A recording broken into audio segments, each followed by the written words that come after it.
So welcome. Thanks for joining us for today's discussion on outreach through games and gaming. My name is Chris Davidson. I'm the Campus and Community Engagement Librarian at Northwestern University Libraries. And I'm also a member of the ULS Academic Outreach Committee that runs these roundtables that we do roughly quarterly. I would also send over to Mike, who's down here. Mike, do you want to introduce yourself as well? Yep, sorry, I seem to be having trouble with my camera. I'm hoping that you can hear me now. Yep. Okay, great. Yesterday it was the microphone, today it's the camera. So I'm Mike Courtney. I'm at Indiana University here in Bloomington, Indiana. I, like Chris, am also on the Outreach Committee, and I'll probably just be kind of hanging in the background taking notes today, but if something strikes my interest or I've got something to share, I'll pipe in. Great. Thanks, Mike. And let's just go around the room and we'll introduce each other from my left to right. Joshua. Hi, I'm Joshua Salmons. Can you hear me? Yep. Oh, okay. Sorry about the camera. I don't, the way my workstation is set up, the camera isn't accessible. I am the academic or the outreach and engagement librarian at Texas Tech University. And I'm fairly new to the profession, so I was looking to join in and see what ideas are floating around in the outreach and in the outreach department. Great. Megan. Hey, so I am a research and instruction librarian at Murray State University. So we just recently started a gaming collection, and we're actually having our very first program with them tomorrow. So very cool. Hoping to get some interesting information. Tamia. Okay, hi, can everybody hear me? Yep. Okay, I'm Tamia. I work for the South Central Kansas Library System. And is anybody familiar with the way the Kansas libraries? Okay, no. I wasn't either until I moved here. So I work for an organization that supports a region of libraries in the state. And we have school, public, and academic libraries, and a couple special libraries. Oh, wow. And so with my position, I'm a technology consultant, and I support tech for the library. So when they need tech support or advice or anything, that's what I do. And I've taken on gaming as a part of that. And I never want to call myself a gamer because I'm really bad, but that's what I plan to do. I actually have a program next week about gaming and new stuff, and just trying to make sure that libraries are able to understand and implement video gaming into their daily life, hopefully. Excellent. Well, let's start off with the simple one. What are some of the gaming events that you have in your library, whether they're online events like tournaments or tabletop games? Like gaming, we're talking about pretty broad here.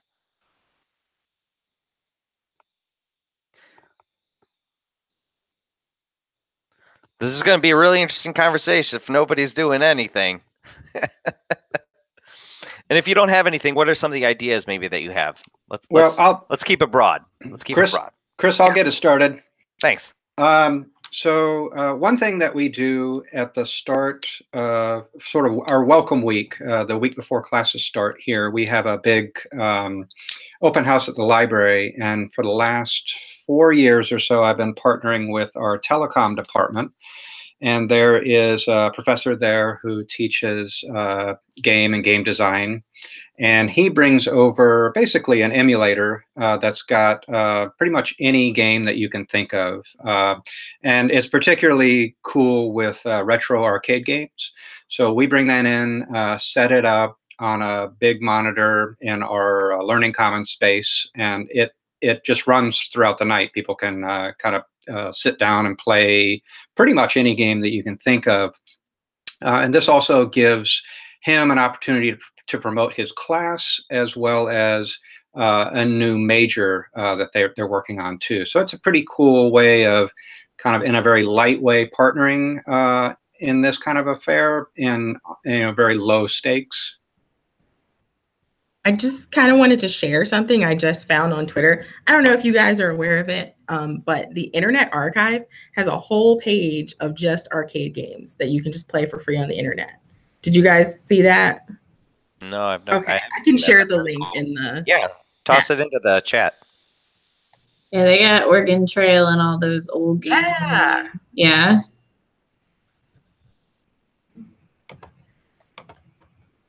There's a lot students can learn from Oregon Trail. A lot of empathy, I'm sure. They might die of dysentery though. Yeah, we also have a beginning of the year program that we do in the library.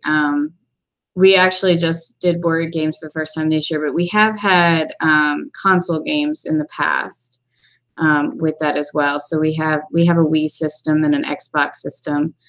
That's the only program that we've used them for. They're kind of outdated at this point. We've had them for I don't even know how many years. They predate my tenure here. So, but we're trying to come up with some ways to use that. We don't have a video game collection. We just have board games. But we do have some stuff that we can use for programming. So. I will say, from my experience, we've been doing gaming at our libraries in some form or another for a good 6 or 7 years now, and I have not noticed, like, we have not updated our consoles from the Wii and the Xbox 360 period. And when we do events, it doesn't matter. It has not mattered to our students at all. They are happy to play, and most of them are just familiar enough with them, so they don't really care for what that's worth. So you don't have to worry. I don't think you have to worry about the outdatedness of the system for the students. Yep, I would totally agree with that. I've had the exact same experience, although we have updated a little bit. But if you bring in the old clunky ones, it doesn't matter. With students will come in and play almost anything. I have a question. Do you all mostly have, like, it's all academic, right? So it's older students, correct? Yes. I mean, okay. First year students are like 18? Yeah, okay. I was just making sure. Yeah. Okay. You do get some interesting reactions, though, with especially freshman students when you start. We were asking the students about what games they wanted, and they're like, well, Cards Against Humanity is great, but it's probably inappropriate. It's like, well, you're all adults here. I mean, we also have Candyland in our collection. So we kind of have a mix of games. They seem to like the easy games as well. But we do have we have Settlers of Catan and Cards Against Humanity and some of the more adult titles.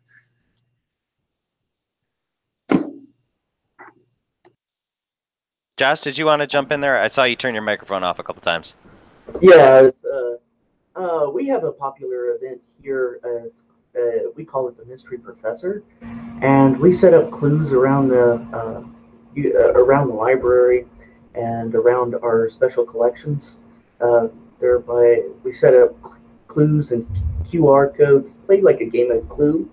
And for example, this year we were expecting 75 students and wound up with 200, and it was a fascinating.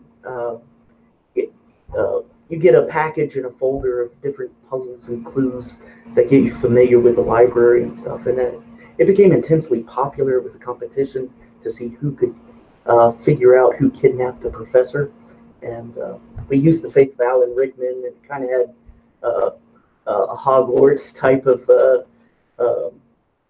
theme to it, but that was immensely popular with our kids here, and so that was fun for us librarians, and also fun for the kids as well.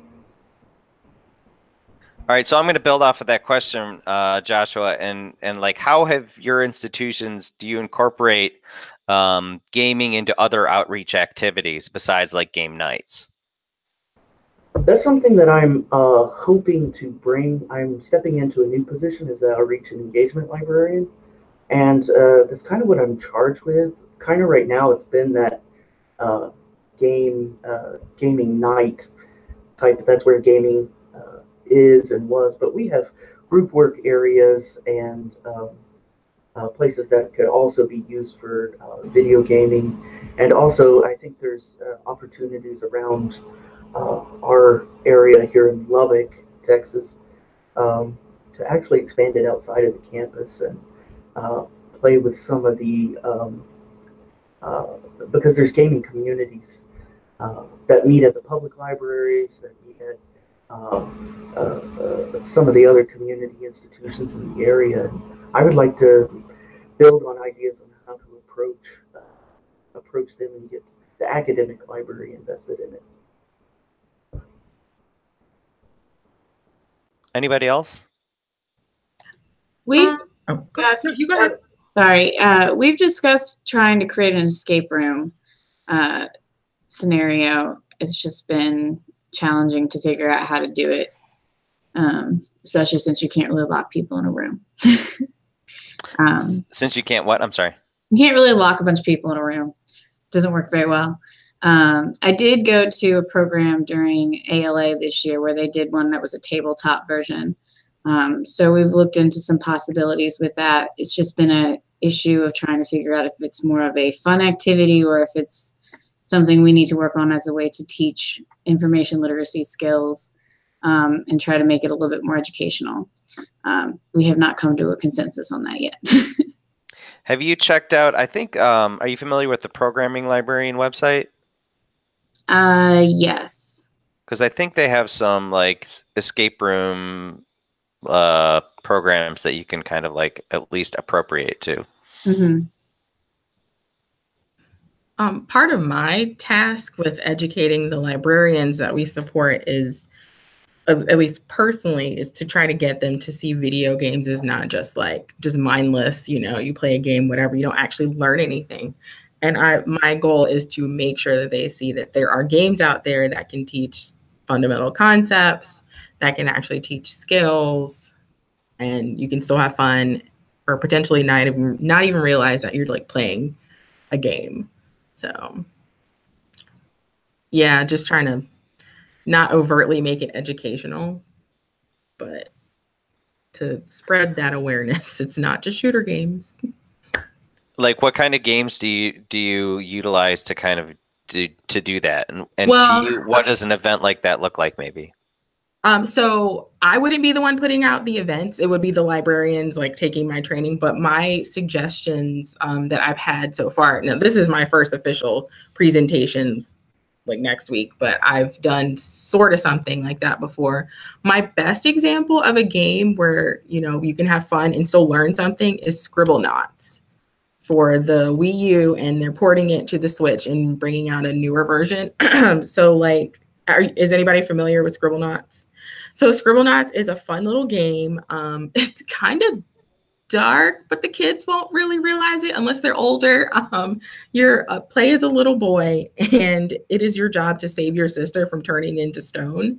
But to do that, to get through the levels, you have to actually create items to get out of the situation, but you have to use language. So you have to say, I need a truck to do X thing. So you have to actually put in an actual word. So I'd have to write the word truck to make the item then appear so that I can get out of the situation that I'm in. So I think that's awesome because they're having to use their language skills and it's critical thinking, problem solving. Like, how can I get from X to Z, from X to Z, from A to Z to then, save my sister. But sometimes short trips like X to Z. Okay, A to B then.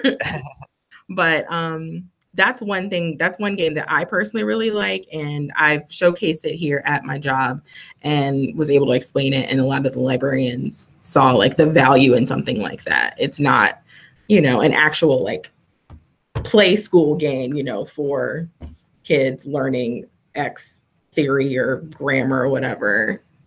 So they're learning, but. Is it multiplayer? Is it cooperative play? Is it competition? The first one I played, which is for the Wii U and the DS, that one is only single player. I don't know if the new one, though, is going to be multi or not. So I'm trying to think of other games. Oh, like, I mean, even Just Dance is active. You know, the kids are actually like moving around. It's a video game, but they're getting exercise. So that's a good one too to push out there. I feel like. I can concur that Just Dance is one of the most popular games that we have when we do our big game night we do our game night during National Library Week. It's like the end of the week for us.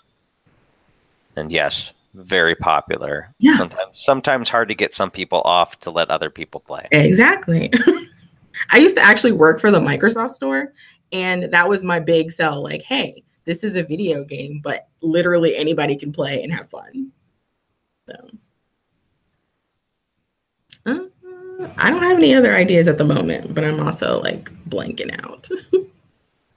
We do similar to, I think, what Joshua, you were saying. We gamify a lot of our orientation activities. We do this year. We're doing something that's essentially based around the game Clue, where there's a who, a what, and a where that students have to identify, as in Clue. And so they go through the library, and they've got little puzzles that kind of help them eliminate clues till they get to the end. And we give them a free t-shirt if they participate, and then they can enter to win prizes if they get the clue answer right.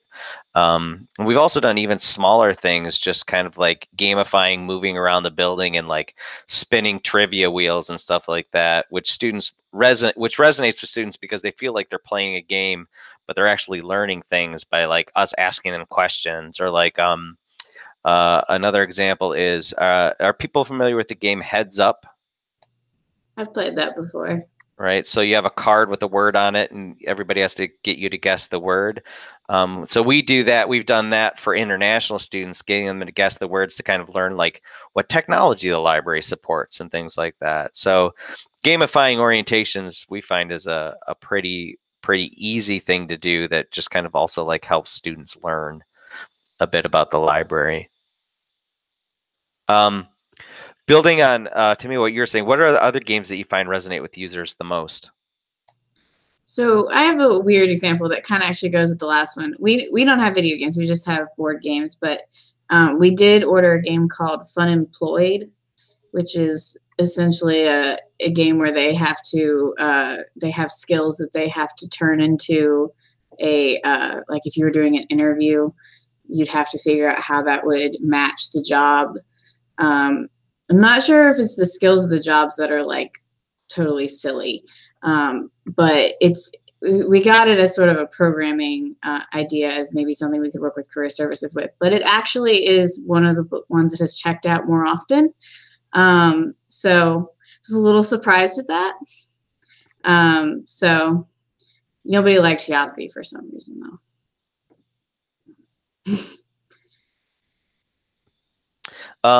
I'm actually gonna building off your comment on your collections and things like that. What do other people collect games for circulation? Yeah, Josh, we do here at IU. We have a pretty robust collection. And what do you collect? Everything. I mean, it's the whole smear. Yep, tabletop, board games, video games, console, yeah, everything. And it all circulates? Pretty much. There's few things that have to remain in-house, but it pretty much goes out, yeah. So those of you that collect and circulate, how do you handle circulation and storage, I guess, is the word I'm thinking for. Or loss. Well, we have ours. We just display the boxes. We have the actual games are in bags behind the circulation desk. So in order to check them out, you have to take the box to the circulation desk, and they'll give you the pieces. And we don't have fees with our system. We have replacement fees, but there's no fines. So if pieces are missing, they're charged the cost of the game to replace it. So far, we haven't had any problems, but we haven't had the collection that long. So but that's how we decided to deal with that issue. So so I can clarify. So you have the boxes on the shelves, Mm-hmm. and they take the boxes out, and then they get the pieces from you. Right. So the pieces are in bags behind circulation desk. We do our DVDs the same way. The actual cases are on the shelves, but they have to go to the desk and check it out before they'll give them the disc. That's a great idea, because one of the things we struggle with, because we used to circulate board games, we just ran out of space behind the circ desk because they take up a lot of space. That's a really good idea.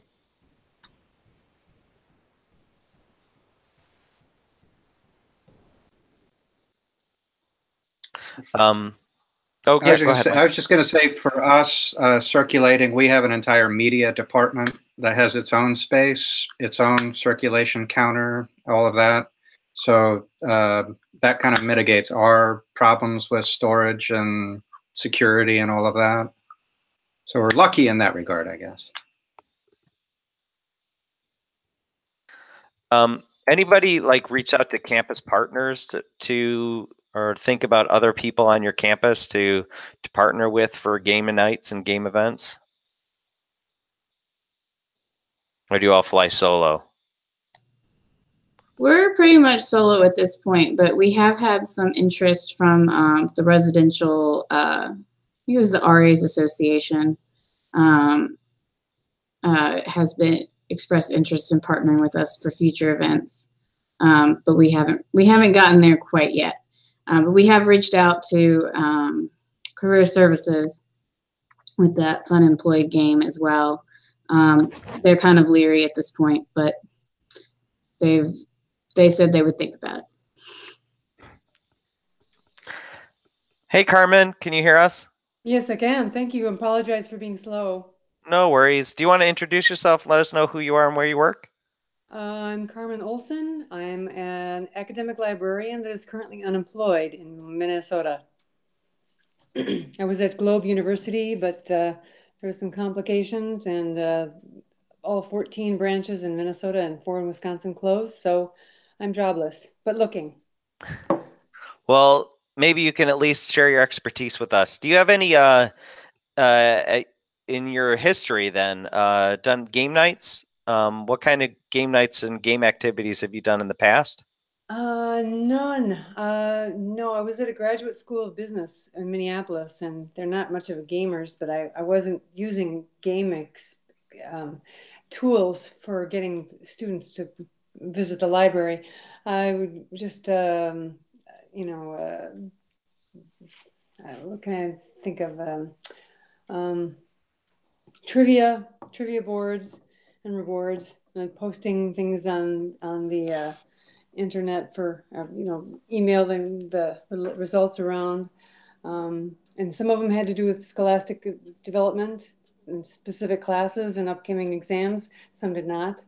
We had a lot of international students, a lot of ESL students in my graduate school, so it was sometimes it was I'd create a little trick word that was, slang in English or in Minnesotan slang, and yet it'd be very similar to a business reference in another language. And so it was kind of for a target audience would get that. But no, I'm afraid I have not used things like that for teaching, because so far I've just been making instructional visits to classes, and that was about it. How about you? How about other people? Yeah, we've got some people that do collections, some programming that we're working on. For those of us that are at academic institutions, I guess, which is all of us, how do you address advocating for these types of events and collections? Do you get pushback from colleagues or administration about this not being quite appropriate for your setting, or does the community take it in stride? No, because I guess they don't really request it or forbid it. It's just a matter of the number of hours or number of minutes I have to each class. my visits are pretty short. And, and yet, as the instructors wanted me to cover more material, but limit my visits to, 10 to 20 minutes, and they're, 2 to 3 weeks in between each visit. And then I had to visit all the classes. It was just, I don't know. It just, my hours got cut and my demand went up. So it was more do what you have to do in as little time as possible than it was, developing information literacy in a game setting. I'm just looking for ways of integrating that kind of thing into I'm looking for a school academic employment again, but how to infuse gaming into information literacy instruction and development. So that's the scoop. How about everybody else? How does your institution approach this topic? Well, we haven't had any problems as far as people being like, why do we have games now? Everybody was pretty positive about that. The main problem we've had is pushback on the cataloging side in workloads, that it has not been prioritized over, because we have books and other things that have to go first. So that's been a little bit of a challenge. But overall, everybody's been pretty open to it.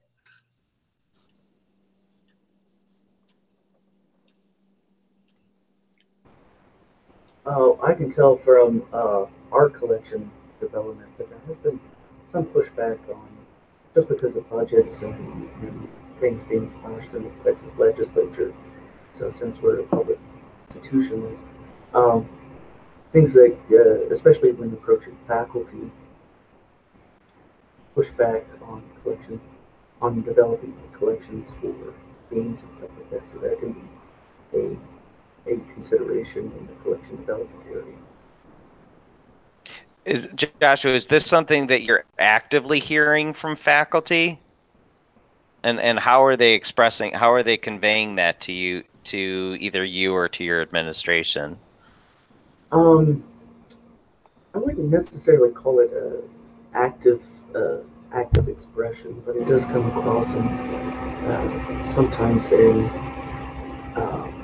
when faculty meet with our subject librarians who the collective, who advise our subject librarians on the collections development. So sometimes you hear voices here in that about what we're spending money on and stuff like that. So yeah. And so how are you tackling responding to those issues? I actually haven't actively been tackling those issues, but I'm hoping in some ways that we can, through successful, just like the gaming night that we had earlier with like the game Clue, and connected to actual learning outcomes. I think that we can make a case for getting some collection development as far as gaming. So far, our games are kind of limited to like we have a chess club and we keep that's housed in the library, but it's a separate department. And so far, that's about the only gaming collection or circulation that we actually do is with chess. Timia, imagine that you don't have this as a problem with your administration, considering it's kind of your job. But do you find, as you're working with your librarians or your teams, having to struggle or find ways to convince them that this is something that they should be doing or should be getting involved with? Or are they all in like, yes, let's games, all about it? Well, there hasn't been there hasn't been as much discussion about gaming as I would hope, but we have a great team that is open to new ideas and things about gaming. And we have our user experience library has been really one of the ones pushing gamifying orientation and gamifying different aspects of information literacy. So that's one avenue in our teams that we're actively pursuing, and that I'm hoping to bring to more as we have a user experience team, a public services team, and we have a great our own information technology team that they're into gaming and things like that, and they have wonderful ideas of how to put it together. So involving all of that, even the IT team, I think that's a positive step forward for us. Tamia, I'm pushing that question to you. Okay. So I was thinking about that. Sorry, what were you going to say? Oh, I was just going to say, like, obviously you're in a role where your administration says this is something we want you to do. So I imagine obviously the pushback isn't coming from up here, but do you find a pushback coming from down here? Correct. Yes. So a lot of the well, first of all, let me explain. Most of the libraries in Kansas are completely like on their own. They are run by their own board. So they're not run by the city, the county, whatever. So we don't have many libraries in our region that have multiple branches. I think the largest one would be like Wichita Public, when they have multiple branches, but usually it's just one library on their own, and they're all pretty small. So a lot of the pushback for them is either their board thinks that maybe they shouldn't do it, and usually the boards are made up of older people that don't understand, or they're thinking like, oh no, they're going to play violent games in the library that shouldn't be allowed, or they don't have the budget. So it's either money issues or people either working for the board of the library or the librarians that don't understand that gaming isn't just, the stereotypes. So I'm lucky though that my organization is very supportive of that. Like when I came here, we had a Wii, and we would use that, and it's all great and everything. I do love the Wii, but I was the one that was like, hey, we need updated stuff so we can show them what's current. So does that answer? Yeah. Okay. Speaking around the stereotypes, I mean, that is an issue that comes up. There is this preconceived notion of what gaming is, who gaming is for. In a lot of the public culture, it's traditionally dominated by straight white men. As a gamer, I know this to not be true, but they are the pushing voice, and it can become problematic for people. How do you approach these things to make sure that everyone feels welcome, everyone can participate, that it is for the community? Go, Timmy. I got really excited because I found this awesome website. And again, you guys may be aware, I never heard of it until I started my presentation, but the Entertainment Software Association, anybody heard of it?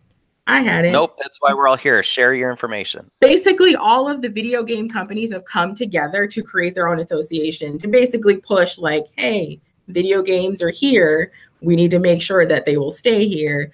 And they also provide research. So every year they actually produce a report that goes into the demographics, like men, women, have the age groups, what are the most popular games for that year, and all the trends. And so like that report is actually very extensive, and I can provide the link to it there. But I like a lot of the information that they provide.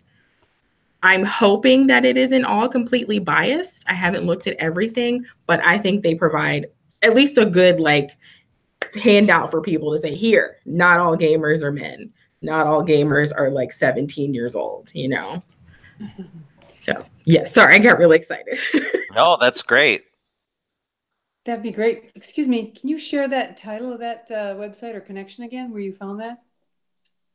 Yes, I'll post the website and then I'll put a link directly to the most current report, which is 2018 report. Perfect. Thank you.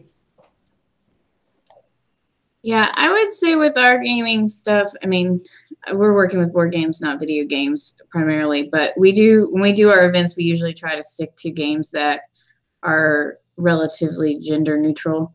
So, or like mostly it's Mario Kart, something like that both genders are interested in. We don't play first-person shooter games. We have a mix of Candyland and Battleship, Monopoly in our board games, and we got recommendations from all areas. I don't know if there's anything specific that we do to try to encourage certain groups of people.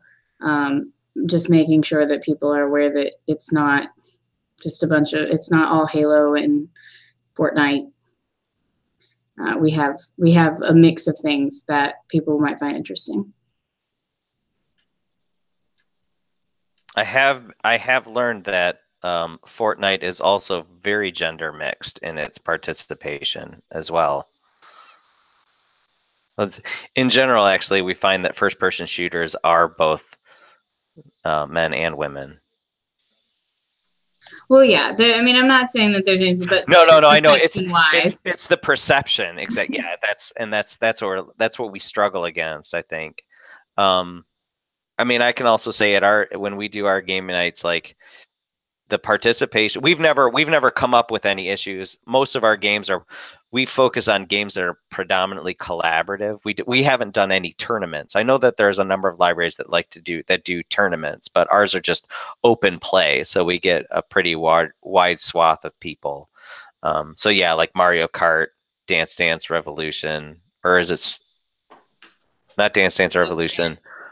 Just Dance, and Rock Band is still ridiculously popular, even though a new one hasn't come out in I don't even know how long. Yeah, the one thing I will say that we have had in the past, we've tried to keep it to, like, we do have some tournament stuff. We've tried to keep it with like the video games, so things like Mario Kart, because we have had people get into fights over like Super Smash Brothers and stuff like that before. So that is one thing that we have actively tried to be careful with, is that we want to pick up things that people are not going to get really overly upset about. And I know Fortnite is one that people get really intense about. So trying to keep it on a lower, very casual level, especially as far as getting people to come into it. We want it to be accessible to people who are not gamers, but to people that are just, I want to take a break and play a game. So that's why we have Candyland in our collection, along with Settlers of Catan, so someone can just sit down and play a game for 5 minutes and have fun and not have to sit there for 2 hours playing a game of Monopoly.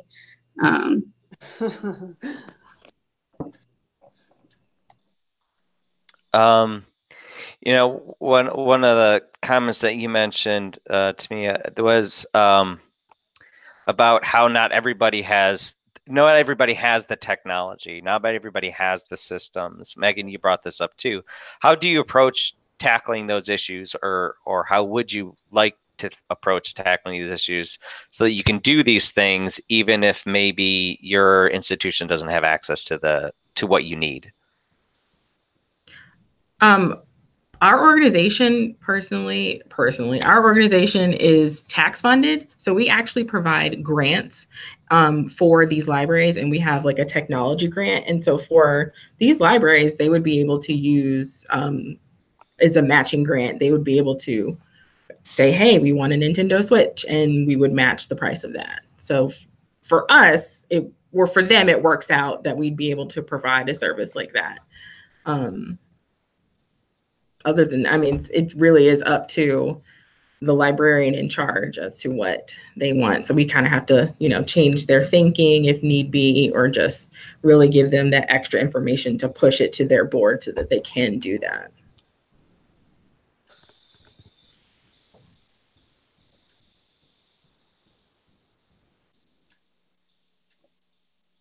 Yeah, I would say that's actually one of the reasons. I mean, we're just getting started, but I'm leery about pushing towards video games as far as a collection standpoint. Like we do have the systems here that we can use for programming, but I wouldn't want to circulate the video games because of the fact that there's probably not a lot of people out there that still have a Wii, and they change so quickly that I feel like it would become inaccessible to people very quickly. So for our collection standpoint, we've stuck primarily to board games because they are accessible to anybody. Anybody can pick up a board game. All you need is a table. And then tried to stick to, you know, we can have game nights, but they need to be programming wise, one night type things and not a ongoing collection.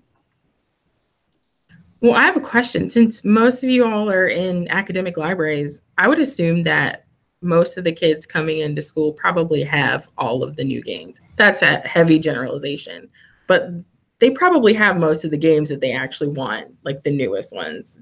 Is that true? Do the students even mention that?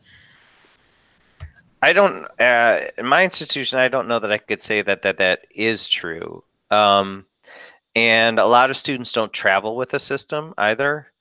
A lot of res halls have systems in like their community rooms, but don't necessarily have games. So we circulate games to them, and we reach out to the res halls to make sure that they know that we have games. If they want to do game nights on their own, they can come to the library and check out whatever games that we have that they want.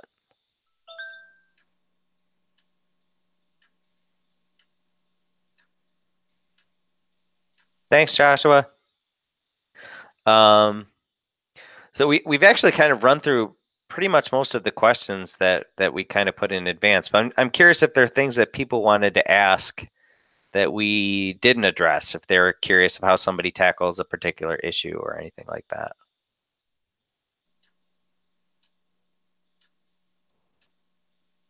I am somewhat curious about how people handle the collection development policy with games, because at this point we have a starter collection, so we had a set budget to buy a certain to buy whatever we could, supplies, games, whatever. That was a one-time thing, so we do not have an ongoing budget for it. So at this point, our collections is primarily donations that are coming in.